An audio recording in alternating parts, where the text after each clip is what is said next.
Mga force multiplier outpost di pamutang sa Talisay City Police sa mga lugar nga daghang tao aron makatabang sa pagpakgang sa krimen. Ang detalye sa report ni Femari Dumabo. Unang gipahimutang kining force multiplier outpost sa Sitio Kimba, Barangay San Roque, Dakbayan sa Talisay gahapon sa hapon.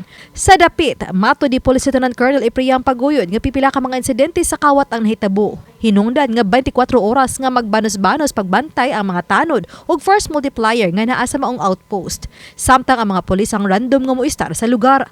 Usa kini sa mga paagi nga kapugna ng mga daotang tinguha sama sa mga kawatan, ilabi na nga nagkaduol na ang Pasko. Doon sa lugar yon ng outpost, natuwa yung mga tao.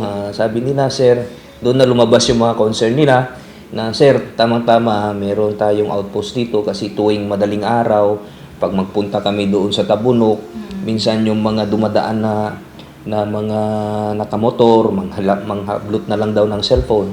Kasi doon sa Sitio Kimba na yun, kasi papunta din sa Cebu City. Ang ubang lugar ang sunod na usab nga butangan og force multiplier outpost. Samtang padayon niya nagamit ang motorcycle wiper patrol sa Dakbayan sa Talisay. Kini mao ang usa sa ilang best practices sa Talisay City Police. Mato di Paguyod nga sila ang mosulod sa mga hilit nga lugar ug sila usab ang dali nga makaresponde. Pinaagi sa ilang alarm system nga gigamit na karon, ang wiper patrol mo sirit sa pagtubag sa alarma.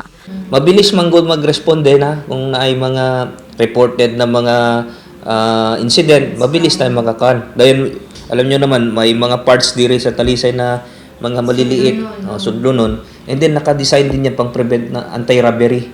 Uban ni Cleofer Lumaya Gugrod Prado, Femari Dumabok. Balitang Bisdak.